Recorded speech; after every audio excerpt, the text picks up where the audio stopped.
Bienvenue sur Les Racontés, la chaîne qui vous propose un éclairage sur le monde à travers des voix que l'on n'entend généralement pas. Aujourd'hui, je vous propose d'aller à la rencontre de Nathalie, régisseuse lumière. On va aborder plusieurs sujets dont principalement l'ombre et la lumière sur scène, l'adaptation et la créativité face aux contraintes de terrain, l'univers de la régie et toutes ses mains invisibles. Cet épisode est bien sûr dédié à toutes ces forces de l'ombre, cette régie qui est au travail de l'espace et qui nous met l'imaginaire en lumière. Il s'agit d'un premier épisode, soyez donc indulgents. On a eu l'idée d'enregistrer dans un café pour avoir un effet plus convivial. Les 2 premiers épisodes auront donc un son qui aurait pu être meilleur. Je m'excuse par avance, et je pense que l'écoute en vaudra la peine. Merci à Nathalie pour son soutien dans ce projet, et surtout pour les places qu'elle me file parfois en douce.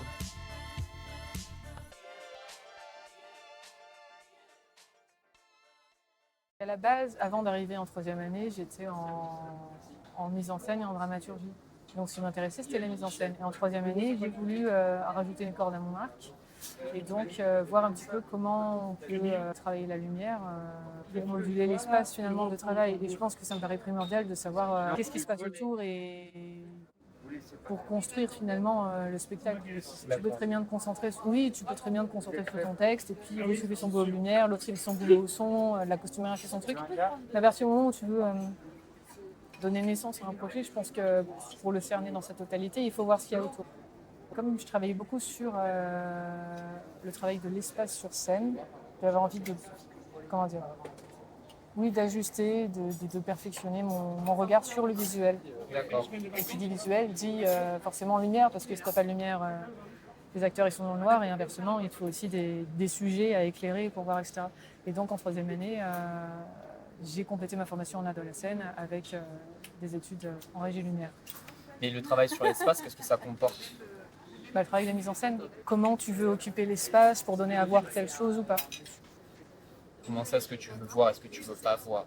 Ce que tu cherches à montrer, de toute manière, quand tu es au théâtre, c'est pour montrer quelque chose. Ok. Donc savoir pourquoi ça tu mets là, comment tu peux faire apparaître les choses pour leur donner une autre dimension C'est de la mise en valeur, tu veux dire? ou pas. Ok. Ça dépend ce que tu cherches à montrer. Par exemple, tu peux très bien travailler sur On badine pas avec l'amour de Musset. Tu peux te dire, ouais, ça se passe en extérieur, ils sont dans la prairie, donc je vais mettre une pelouse sur scène, je vais mettre un éclairage de jour pour les montrer, etc. Ou tu peux très bien choisir de faire une mise en scène totalement épurée pour finalement laisser part au spectateur de voir les choses par lui-même, d'imaginer lui-même sa pelouse ou d'imaginer ailleurs, et voilà, choisir ce que tu veux montrer ou pas. De toute manière, la façon dont tu vas montrer la chose, ça va amener, ça va se rapprocher de ce que toi tu cherches à montrer finalement. Tu peux prendre une pièce de différentes façons. Tu penses que... Ah, tu vois, tu as une discussion avec le metteur en scène quand tu... Ça dépend. Si tu travailles sur le projet, oui. Ouais. Après, si tu es dans un théâtre et que tu accueilles les spectacles, oui, tu es aussi en dialogue pour faire le montage. Mais il y a 2 choses différentes. Là, on parlait vraiment de création, D'accord. lumière. Et sinon, en tant que régisseur, tu accueilles les compagnies. Donc, il y a Donc, deux travaux différents. Ok. Ça dépend vraiment de la compagnie qui vient. Donc, soit tu aides à la création de... Les compagnies, quand elles arrivent, elles ont leur régisseur. Ouais. À moins qu'il y ait un problème ou qu'il n'y ait personne et que ce soit convenu que tu fasses la lumière. Mais à ce moment-là, le plan feu, de toute manière, est déjà fait et la création est déjà faite. C'est quoi le plan? Donc tu l'accueilles. C'est le plan d'installation des lumières sur un spectacle, qui comporte aussi tout ce qui est scénographie par moment ou tout ce qui est lumière. C'est l'installation technique qui va accompagner le spectacle. D'accord. C'est le plan qui te permet d'accrocher ta projecteur à tel endroit, etc. quoi. Les marquages, je veux dire, les... Si tu veux, en quelque sorte. Ok. Tu as toutes les infos techniques du spectacle en fait dessus. Toi, ton boulot, c'est juste de reproduire ce qu'on te... Enfin, dans ce cas-là... Grosso modo, oui, ou même d'adapter, parce que quand tu as une création, tu fais une tournée par exemple, les lieux ne sont pas les mêmes. Tu peux très bien arriver avec ton plan feu, discuter justement avec le régisseur et voir comment tu peux adapter, parce que par exemple, les parcs matériels ne sont pas les mêmes. Donc tu peux très bien avoir une scène où tu as 2 latéraux, tu dois vraiment avoir une découpe, tu as un projecteur précis. Imaginons que le lieu qui t'accueille n'en ont pas. Qu'est-ce que tu choisis comme compromis pour finalement retrouver ton éclairage ou pas? Il y a des lieux qui sont très petits, donc comment tu adaptes ta mise en scène par rapport à ça? Et donc le régisseur d'accueil finalement va être en discussion avec le metteur en scène et la compagnie qui l'accueille pour justement adapter et faire jouer le spectacle. Donc c'est deux choses différentes. Il y a le régisseur d'accueil et le régisseur d'une compagnie, par exemple, qui va lui travailler sur la création. Donc ça, c'est son projet. Voilà. Et tu préfères quelle position? Ouais, c'est deux choses différentes. Moi, ce qui m'intéresse et ce que j'aimerais bien faire pour aboutir mon cursus, on va dire, c'est ce qui m'intéresse au premier abord, c'est la création. Et c'est pour ça que je suis venue en lumière à la base. Mais les deux se complètent. Ce qui est bien quand tu es en accueil, c'est que ça te permet de voir différentes choses et d'avoir des rapports différents avec ce que tu accueilles. Moi, ce qui m'intéresse à la base, c'est la création. Après, je pense que de recevoir des compagnies, vu que tu dois t'adapter avec eux, ça aussi, ça t'aide à t'entraîner pour tes futures créations. Tu vois. Il y a ce moment-là où tu dois te dire, tu sais t'adapter à n'importe quel espace. Dans tous les cas, je pense qu'un des maîtres mots du travail du régisseur, qu'il soit en création ou pas, c'est l'adaptation. Tu dois toujours t'adapter. Qu'il y ait un problème ou pas, de toute manière, tu n'as pas le choix, il faut que ça joue le soir. Et pas seulement, tu n'as pas seulement l'aspect technique, tu as aussi l'aspect humain, je pense, parce que tu as dû tomber sur des régisseurs avec qui tu te mettais facilement d'accord, et d'autres non. Tu as eu ce genre de problématique? Quelques-uns, ouais. Quelques-uns. On n'est pas forcément d'accord, mais de toute manière, le but du jeu, c'est que ça joue le soir et de faire en sorte que ça se fasse et que tout se passe bien. Donc qu'on soit d'accord ou pas, de toute manière, on trouve toujours un compromis. Parce que finalement, c'est le spectacle le plus important. Que tu t'entendes ou pas avec l'autre, de toute manière, tu es là pour faire jouer. Donc, ouais. Vous êtes là pour en la soi, même chose. ça se passe. Ouais. Ça se passe. Ça joue toujours.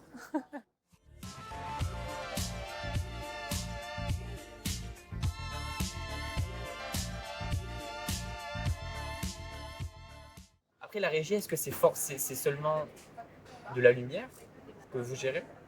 Là, on parle lumière parce que je suis régisseuse de lumière. Mais tu as le régisseur, tu as le sondier. Là, on est axé lumière, donc on parle lumière. Mais derrière un spectacle, tu as un régisseur son. Tu as tout ce qui se passe même en backstage, en arrière-scène, où tu as le travail des costumières. Tu as l'assistant de mise en scène qui est là aussi. Tu as ceux qui font la mise aussi sur scène pendant le spectacle, qui sont très importants. Tu as tout un monde qui se passe derrière. Voilà. Moi, je suis régisseuse de lumière, donc je m'occupe principalement de ça. Ouais. Après, c'est sûr que quand tu es en accueil, tu es censé pouvoir gérer un petit peu tous les aspects techniques de toute manière. Moi, quand on me dit la régie, je pense pas qu'il y ait autant de personnes en fait. Tu m'as dit que tu avais de la lumière, Le son, tu avais le son. tout ce qui est même aspect, gérer le public, l'entrée du spectacle. Parce que finalement, quand tu es régisseur d'accueil, c'est toi qui t'occupes de la salle. Donc tu gères aussi tout ce qui est aspect un peu sécurité, quand il n'y a pas le directeur technique. C'est toi qui fais le dialogue finalement entre l'organisation que veut la compagnie, est-ce que toi tu peux permettre de faire ou pas dans le lieu dans lequel tu les accueilles. Et comme tu disais, c'est vraiment seulement l'adaptation au corps et en France. Oui, aussi, oui, bien. Par exemple, des fois, tu as les régisseurs qui veulent leur table de régie dans les gradins. C'est déjà arrivé. À ce moment-là, ça veut dire qu'on censure un certain nombre de sièges. D'accord. Il faut que le lieu d'accueil soit d'accord, il faut que ce soit vu en avant, discuté. Enfin voilà, plein de choses comme ça, par exemple. Pour tout ce qui est ouverture publique, tu te mets en accord, est-ce que vous êtes prêts, à quelle heure vous faites l'entrée publique, comment ça se passe, etc. Tous ces aspects organisationnels finalement. Et pourquoi tu voudrais mettre la régie en public? Pour le son, c'est pas mal parce que quand tu es en régie, et parfois le pire, c'est quand tu tombes sur une régie qui est fermée, tu as une vitrine devant toi, tu es en distance finalement par rapport à ce qui se passe réellement et tu n'entends pas forcément le son de la même manière. Donc celui qui veut travailler son son, il va préférer vouloir être à la place du public pour avoir les oreilles où il faut, quoi. Et est-ce que forcément, justement, parce que quand vous faites comment on appelle ça, les répétitions, il n'y a pas de public. Donc Non, à moins qu'il y ait une générale. Mais, voilà. Ouais. Mais justement, là, tout ce qui est rapport au son, justement, je sais que c'est pas forcément ton domaine, mais je me disais, le fait qu'il y ait un public, il faut penser aussi à tous les sons parasites qui sont présents seulement quand il y a un public. Ce que tu appelles son parasite, c'est les gens. Oui, les gens, ouais. Ils sont censés se taire en spectacle. Parasites. Quand tu travailles le son, il y a plein de choses qui sont prises en compte et surtout en fonction de ton installation aussi. Effectivement, quand tu regardes un sondier travailler son son dans la salle, il va se promener dedans et voir d'où le son arrive et comment ça se passe. Donc, de toute manière, lui, il se met à la place du spectateur parce qu'il sait quel rendu il veut donner justement aux oreilles du spectateur. D'accord. Donc, il se balade dans la salle. Mais après, parasite, Ouais, à moins qu'il y ait un chieur au milieu qui crie, il n'y a pas de souci, Ouais. quoi, on s'en fout. Non, une fois que le public il est là, de toute manière les balances sont faites et tout, enfin voilà, Ouais, ok. ça se fait quoi. Non, mais est-ce que du coup, tu as l'impression, toi tu parlais d'adaptation, Ouais. mais est-ce que ça t'arrive parfois de t'adapter pendant le spectacle? Tu m'as dit que tout était prêt finalement pendant les répétitions. Est-ce que il te suffit juste de suivre ton plan ou est-ce que parfois il t'arrive de devoir t'adapter en plein milieu d'un spectacle, quoi? Bah, ça peut arriver que tu aies des soucis, c'est-à-dire une lampe qui éclate, un projo qui marche plus, ou alors au moment de l'entrée publique, tu te dis mince, j'ai un par en fond de scène à Jarre qui s'allume plus, qu'est-ce qui se passe? Et donc là, tu envoies vite quelqu'un en arrière-scène pour essayer de voir ce qu'il y a. Tu peux avoir des soucis techniques. Après, parfois, c'est assumé en plein spectacle et le public ne voit que du feu et ça passe. Ouais. Soit même tu joues sans le projecteur, parce qu'il y a des moments où tu peux pas. Si ça se passe au grill au-dessus, tu vas pas descendre le grill en plein spectacle, donc c'est fini. En grill? Au grill. Tout ce qui est perche et installation au-dessus des têtes des comédiens. Voilà.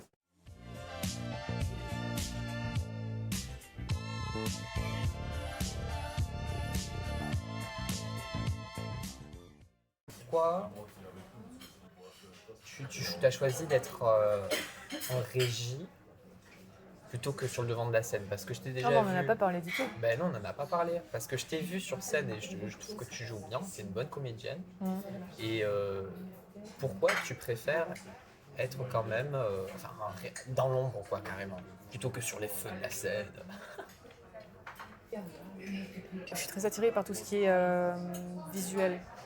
Tout ce qui m'a interpellée au premier abord, c'est la lumière. Je sais pas, j'ai une attirance comme ça, naturelle pour cet aspect-là. Et à la base, c'était surtout pour mettre une corde à mon arc. Il y a une différence en fait entre ce que tu aimerais faire sur scène et ce qui est possible d'être fait. C'est comme quand tu démarres une création, tu démarres ta compagnie, tu n'as pas forcément de moyens, bah, tu te débrouilles sans moyens. Du coup, ça t'oblige à chercher ailleurs et à essayer d'aller au-delà de cette idée de tu es restreint par l'argent et ça n'est pas du tout le cas. Et je vois des petites compagnies qui n'ont pas de budget, qui font des choses mais complètement extraordinaires. Tu peux avoir tous les moyens du monde, faut savoir l'amener aussi sur scène. C'est comme aujourd'hui, il y a beaucoup d'apports de la vidéo sur scène. Il faut savoir l'amener, c'est-à-dire si tu l'amènes mal, ça peut être quelque chose en trop qui n'apporte rien à ta mise en scène ou au contraire qui peut même aller jusqu'à, je sais pas, obstruer ce que tu voulais vraiment apporter. Il y a des choses, avec 3 fois rien, tu peux faire des choses formidables. Donc je pense qu'effectivement, quand tu n'as rien, c'est un autre challenge. C'est ok, j'ai pas grand-chose, ou alors ça, je peux pas le faire, comment je vais faire? Et ça t'ouvre, ça pousse tes réflexions plus loin en fait. Et justement, au niveau des lumières, est-ce que selon les mots qu'on te donne, est-ce que tu dirais que tu traduis les mots en lumière? Tu vois ce que je veux dire? Un peu dans le sens où on te dit je veux une ambiance joyeuse, du coup tu as toute une colorimétrie qui va venir en tête. Ou comment un metteur en scène il vient vers toi? Est-ce qu'il te dit, est-ce qu'il a déjà ses idées? Ou est-ce que il te donne juste de quoi ça parle? Et après, c'est toi qui t'adaptes?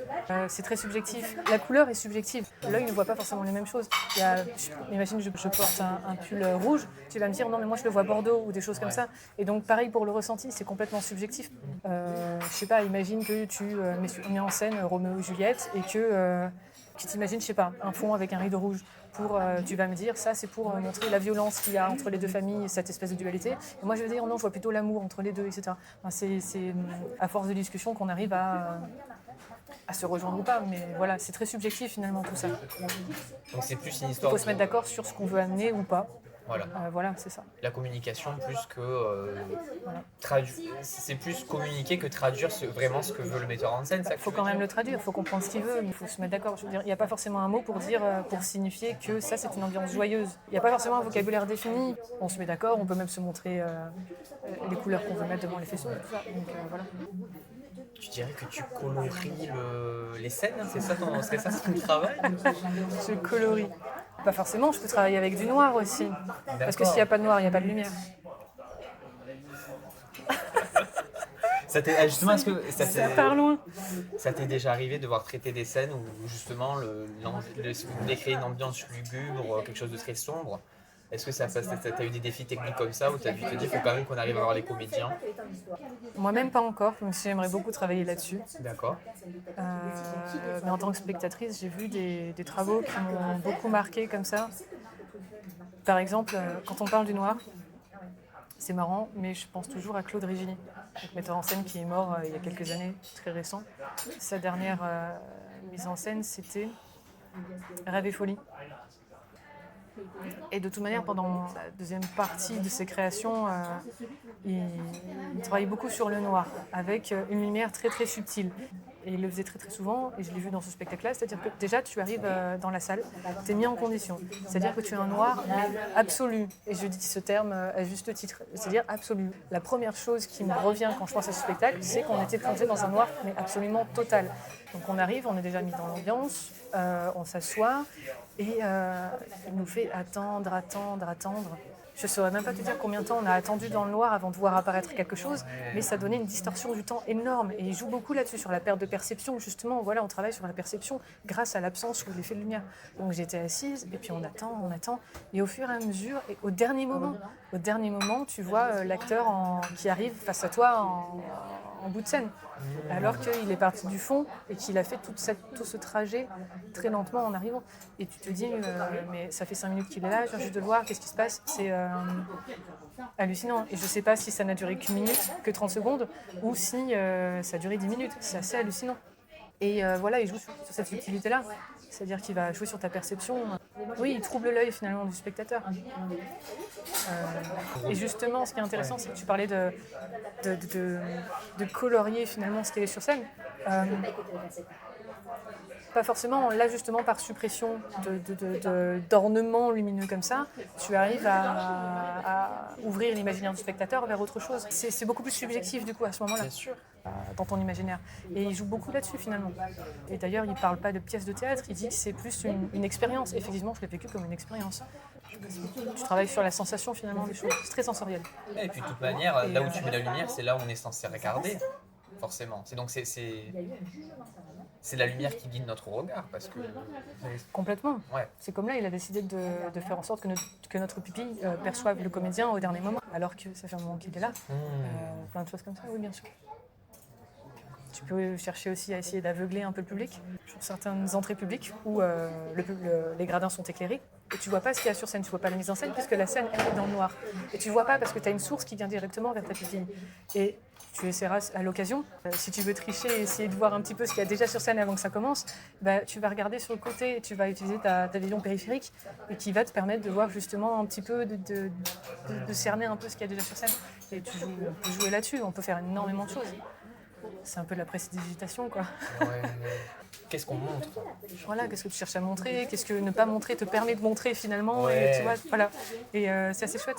Et d'ailleurs, c'est marrant parce que j'ai une vision très comparative finalement entre ce que je faisais sur scène et ce que je fais maintenant en régie. Et j'ai toujours le même track. C'est pas parce que je suis derrière la console que j'ai moins de track que si j'étais sur scène. Au contraire, c'est assez marrant. Plus on a de métier, plus on prend de confiance en soi et moins on est stressé pour certaines choses.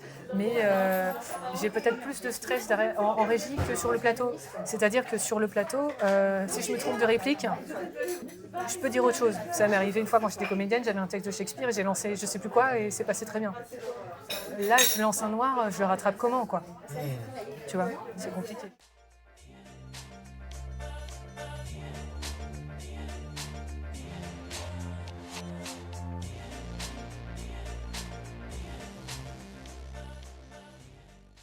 Ça te manque pas d'être sur scène ? Si. Au tout départ, je voulais mettre une corde à mon arc en sachant comment se passe la régie lumière, comment tu construis tout ça, etc. Les choses ont fait que j'ai voulu me spécialiser là-dedans et du coup, j'ai pris que du temps pour ça et plus de temps pour le jeu, alors que mon envie première, c'était d'alterner et de faire les deux. Ce qui est bien, c'est que c'est très complémentaire, c'est-à-dire que j'ai une sensibilité envers ce qui se travaille au plateau et une sensibilité maintenant envers ce qui se passe en extérieur par rapport à ça. Et donc j'ai un regard qui peut... Tu es plus ouvert, tu quittes la scène justement pour voir ce qu'il y a... Tout en ayant quand même un regard, en ayant conscience de ce qui se passe et des problématiques qu'il y a aussi sur scène. Ça donne une certaine sensibilité aux choses. C'est ça qui m'intéressait et qui est assez passionnante, quoi. Est-ce que aussi, tu vois, on parle souvent de metteurs en scène célèbres, mais est-ce qu'il y a aussi des régisseurs qui sont vraiment connus dans le milieu, ou est-ce qu'il y a cette dynamique-là ou pas du tout? Oui, t'en as bien sûr. T'as des noms qui ressortent comme des comédiens. Voilà, après tout dépend si tu t'y intéresses ou pas. Il y a des gens qui vont s'axer que comédiens et donc quand tu leur parles de Claude Régis, c'est pas qui est Claude Régis, t'en as qui vont te parler des costumières même, parce que je pense qu'il y a des costumières quand même qui sont assez réputées. Oui, non, t'as des noms qui sortent dans tous les domaines. Ce qui est beau, c'est que c'est du spectacle vivant et que donc, si tu vas voir une représentation 2 fois, ce que tu verras sur scène la deuxième fois ne sera pas la même chose que ce que tu as vu la première. Ce ne sont pas des robots, c'est des corps qu'il y a sur scène, c'est une temporalité qui appartient à ce moment-là, c'est plein d'aléas qui appartiennent à ce temps-là. Si j'ai un top, je te dis quelque chose de basique, mais si j'ai un top sur un comédien qui lève le bras, s'il le fait plus tard, enfin je le fais en même temps que lui, je vais pas le faire au moment où j'ai l'habitude de le faire. Il faut s'adapter. C'est en relation avec ce qui se passe. D'accord. Tu peux pas faire ça appuyé en fermant les yeux, quoi. Et c'est ça que j'aime bien, c'est que t'es pas sur scène, t'es pas avec les comédiens en corps à corps, mais tu as une attention telle que tu es quand même très proche de tout ce que tu vois et tout ce qui se déroule sur ce plateau, quoi. Et alors déjà, à quel moment la régie arrive dans la création d'une pièce? Oui, à quel moment dans le phénomène de création, Ouais. la question de la lumière apparaît? Pareil, ça dépend. Pour le moment, tout ce à quoi j'étais confrontée, la lumière arrive après. C'est-à-dire que tu as déjà le spectacle qui est quasiment monté et tu arrives avec ce qu'il y a déjà sur scène et tu t'adaptes et tu poses tes lumières sur quelque chose qui est déjà donné. Après, au contraire, tu peux avoir des metteurs en scène, des compagnies ou un temps donné où tu es complètement en dialogue du début à la fin avec. Et c'est le mieux. C'est le mieux. Comme ça, tu es vraiment dans le travail créatif de A à Z avec un dialogue complet entre ce que le metteur en scène fait sur scène et ce que toi tu peux apporter en même temps. Un dialogue dans la réalité de la chose. Après, pour une question de temps, de budget et de plein de choses, c'est assez rare, même si c'est très confortable. Et donc, des fois, tu arrives, le truc est déjà fait, la création est déjà là, et toi, tu arrives pour colorer, comme tu disais, je sais pas, pour mettre en lumière un peu tout ça. Voilà, ça dépend en plein de choses. Tu parlais de tableaux tout à l'heure. Ouais. Donc, j'imagine qu'il y en a plusieurs. Oui, bien sûr. Voilà, donc du coup, est-ce que tu marques, par exemple, tu prends une feuille blanche, tu marques tableau 1, et ensuite tu marques, il va y avoir tel projecteur dont on va se servir dans cette scène. Comment tu fonctionnes en fait? Tu te repérais. Je me dessine ma scène, mon petit rectangle, et je mets les positions des personnages. Ou c'est un mouvement, ou quel est l'axe principal finalement de cette scène, etc. Et voilà, je me fais mon petit schéma, et je sais après, quand je revois, quand je me pose dessus pour essayer d'imaginer ce que je peux y apporter, je revois ce passage-là dans ma tête, et je sais exactement où sont telle et telle position. Par exemple, s'il faut des ponctuels, c'est-à-dire des lumières qui soient fixes à un certain endroit parce qu'à cet endroit-là, il y aura tel comédien ou tel objet ou je ne sais quoi, sur mon petit papier, je sais déjà qui sera là. Donc dans le contexte où où tu réfléchis, tu te fais tes petits schémas, tes machins, et tu as ça sous les yeux. Après, une fois que c'est fait, que ça tourne, tu as ton plan feu dont on parlait tout à l'heure. C'est le plan finalement de la scène, autant vu du sol que finalement ce que vous ne voyez pas, mais ce qu'il y a au-dessus. Et c'est le plan qui te montre l'installation du spectacle finalement, l'installation technique du spectacle. Et qu'on passe de main en main. Dès qu'on va dans un lieu, on leur envoie la fiche technique pour qu'ils voient aussi justement adapter, voir si ça passe ou pas, etc. Mais une fois que le plan est fait, il est fait. Ok. Mais oui, je me ferai mes petits schémas au moment où je travaille vraiment sur la conception du spectacle. D'accord, donc voilà. En plus, tu dois aussi subir tous les moments où le metteur en scène change d'avis sur une scène. Je change beaucoup d'avis. Ouais. Et du coup, est-ce que tu dirais que être régisseuse, ça a changé quelque chose dans ton quotidien? Est-ce qu'il y a des compétences que tu as gagnées dans ce travail-là qui t'aident dans le quotidien? Ou est-ce que tu as des qualités que tu t'es découvertes dans ce travail-là?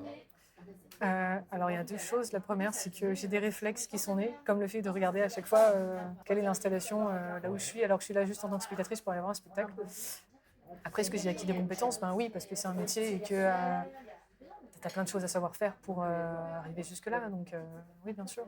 Tu as des connaissances en électricité, si tu t'intéresses à la vidéo, qu'est-ce qui se passe au niveau du son? En plus de ce que tu sais déjà faire en lumière, il faut que tu saches un minimum en vidéo. S'il y a de la vidéo à installer, qu'est-ce que tu as, pourquoi, quel objectif, machin. Enfin, voilà, il y a plein de choses qui rentrent en compte. Si on reste que sur la lumière, oui, j'ai appris plein de choses que je ne savais pas, en dehors de l'aspect esthétique, je veux dire.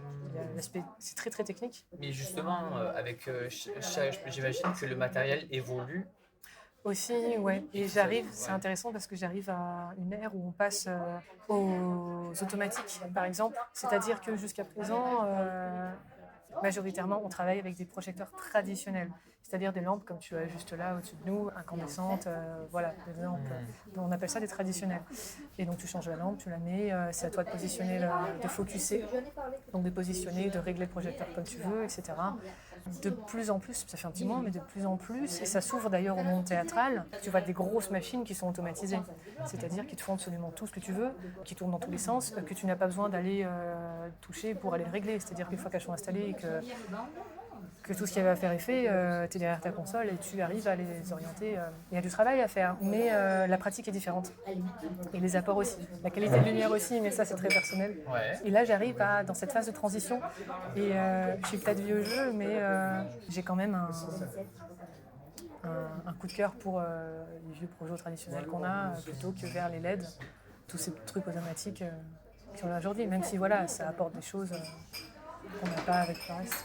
Et c'est en continuelle évolution, c'est-à-dire qu'on travaille avec des consoles qui évoluent. C'est-à-dire que la console que je sais utiliser aujourd'hui, peut-être que dans 3 ans, elle n'existera plus ou qu'on n'utilisera plus. Du coup, je devrais me former à nouveau sur une autre console, qui est une autre logique aussi d'apprentissage. Toujours être à jour, en fait. Et, voilà. Donc tu dirais que la qualité première pour être régisseur, c'est vraiment cette capacité d'adaptation en permanence. Ouais, beaucoup d'adaptation. Ouais. Et quoi d'autre? D'autres idées? Patience. Ouais. Patience, comment ça, patience? Patience. Tu peux te retrouver avec je sais pas, tu peux avoir tellement de problèmes différents, techniques, mais tu as un souci que tu n'arrives pas à régler et tu peux rester 1 heure sur ce même souci pour au final même pas savoir d'où ça vient, mais ça marche finalement, et enfin plein de choses comme ça. Donc il faut quand même la patience de rester sur 1 heure, pendant 1 heure sur quelque chose qui ne marche pas, pour qu'ensuite, en disant putain, il faut que ça joue dans 3 heures, quoi. Ouais. Donc ouais, patience. Patience aussi parce que c'est quelque chose d'humain, et comme on l'a vu tout à l'heure, voilà, mais comme dans toute relation humaine, soit ça passe, soit ça casse. Patience aussi parce que quand tu es passionné, tu as hâte aussi de voir finalement comment va aboutir ce sur quoi tu travailles. C'est ça qui est beau en fait, c'est que tu sais pas, même finalement, tu sais pas où tu vas. Tu imagines beaucoup de choses et c'est jamais vraiment ce que tu imagines totalement, et ça tu découvres une fois que ça se déroule. Du coup, tu es assez souvent surpris, donc ça c'est bien. Et tout ce qui est artistique, de toute façon. Adaptation, anticipation aussi, bien sûr. Depuis tout à l'heure, on parle de ce régisseur qui est derrière sa console, mais il y a aussi des projecteurs, des gens qui sont cachés à gauche à droite et qui font en sorte que le spectacle fonctionne. Il n'y a pas qu'un régisseur lumière, il y a tout un... Pareil, ça dépend de ce qui se passe sur scène, Ouais. et de la demande du spectacle. Tu as des poursuites, par exemple. Donc tu as un gars en haut qui a son projo et qui suit un comédien. Ça, c'est pas moi qui le manipule dans ma régie, c'est quelqu'un Ouais, oui. qui est là-haut. Enfin voilà, il y a plein de petits bras. Il y a des limites techniques et chaque limite technique correspond au petit bras dont je parle, en fait. Je sais pas si on parle de limites, mais Ouais. voilà, il ne faut pas imaginer qu'il y ait Un grand tout le temps qu'une console avec un régisseur ou une régisseuse et que ça qui se passe, quoi. Et des pauvres Il y a plein de machines, petits ouais. trucs derrière, voilà. Ouais, non, c'est vrai, c'est vrai. Non, mais on l'oublie, mais ce que je peux ajouter, je sais pas, Et justement, qu'est-ce que ça t'a fait de te raconter? de me raconter. Si on veut dire raconter juste toi ta passion, mais c'est aussi ton métier et ta passion à la fois, j'ai l'impression. Donc... Vaut mieux. De quoi? Il vaut mieux. Ouais. En fait, ça fait très plaisir parce que ça me fait me replonger sur des choses que j'ai vécues, sur mes débuts jusque-là, même si c'est encore très récent aussi, et que j'ai hâte de voir la suite, et que ouais, il y a cette petite excitation de te dire putain, reste. c'est vrai, sur ce spectacle il y avait ça, et ouais, excitation qui est toujours là, qui reste, et ça fait du bien de la faire remonter un peu. seras Donc toujours- ouais. très agréable. Ouais. Tu vas toujours être surprise, tu auras toujours à t'adapter, donc de toute manière tu seras jamais déçu quelque part. Enfin déçu, tu vois ce que je dis. Il y a des déceptions comme de partout, mais pour le moment ça me correspond, j'ai envie d'aller plus loin parce que de toute manière ça fait que 5 ans que je suis là-dedans, et voilà. 5 ans c'est pas mal quand même, hein, déjà. C'est un bon petit début. C'est un oui, bon petit un début. petit début. Mais continuons. Et voilà. Et tu parlais de déception, qu'est-ce que tu veux dire par déception? Non, parce que tu disais forcément des réussites, mais tu peux avoir des spectacles qui ne te plaisent pas, des choses qui ne fonctionnent pas. Et même si ça joue, voilà, il y a un décalage aussi entre tes attentes et ce qui finalement se fait. Enfin, voilà, il faut aussi avoir la réalité des choses en face, quoi. Mais dans ce que ça m'a fait du bien. Là, j'irais bien au théâtre si tu veux revoir un truc. Moi aussi. Enfin, on pourrait en parler pendant des heures et souvent parler de plein d'autres choses. C'est une passion, donc forcément... Puis pareil, c'était très... on n'est pas rentré dans les détails non plus, mais ouais. Ah quand même, on a survolé pas mal de choses, je pense. Oui. Qu'est-ce que tu voudrais rajouter Ah là, j'en sais rien Voilà, du tout, ouais, mais tu vois. sûrement quand on aura fini l'enregistrement. Ah non, ouais, c'est bon, c'est le moment. C'est toujours comme ça, Voilà. et c'est bien, ça veut dire que ça chemine en soi. Ça Mais, reste, c'est un pan de l'art dans lequel tu travailles, qui est le théâtre, mais tu vois à quel point c'est pas seulement du texte, c'est pas seulement des comédiens, c'est aussi tout ce qu'il y a autour. tout ce qu'il y a autour. Voilà. Tout ce qu'il y a autour. Et même ceux qu'on ne voit pas, qui s'occupent de l'organisation, du programme, de la programmation, Les mains invisibles. voilà, les petits points invisibles qui sont cités, souvent pas assez, Ouais. ou oubliés. Et voilà. Petite fourmilière qui met à bien quelque chose d'éphémère finalement. C'est ça qui est beau. C'est ça qui est beau. Et ce que j'aime beaucoup. La différence du cinéma où qui est un art que j'adore aussi. Mais ce qui m'attirait beaucoup entre l'acteur et le comédien, justement, c'est que le comédien il est sur un plateau et que s'il se rate, et ben, là il se rate. Ouais. On va pas refaire une prise.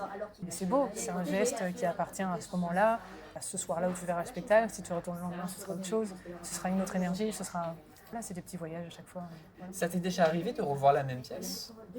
Oui, bien sûr. Enfin, je veux dire, avec la même équipe, la même. Oui, oui, bien sûr. Oui, oui, de suivre. Oui. J'ai revu des pièces déjà plusieurs fois parce qu'elles me plaisaient bien. Ouais. J'avais envie de les revoir, quoi. Et t'arrives même en tant que spectatrice d'être surprise, suggérée ou... Parce qu'on parlait de cette histoire de virginité du regard, etc. Donc, est-ce que Oui, bah toujours. J'ai pas encore tout vu. Je pense que je verrai jamais tout et que c'est ça qui est bien. Il n'y a pas de finitude, je pense, dans la création. Parce que c'est quand même quelque chose de très subjectif et qui part de nous. Donc, on peut se renouveler, je pense, quasiment sans cesse. Oui, sans cesse.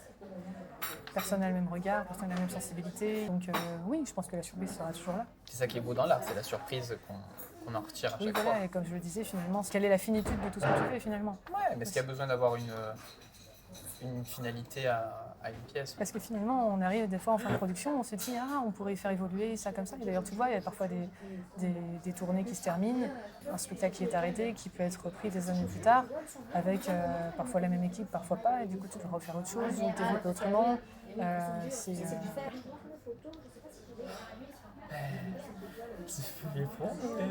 Merci Nathalie De rien. pour tout ça, ouais, c'était cool. Ok, bon ben je crois qu'on va couper. C'est dans la boîte.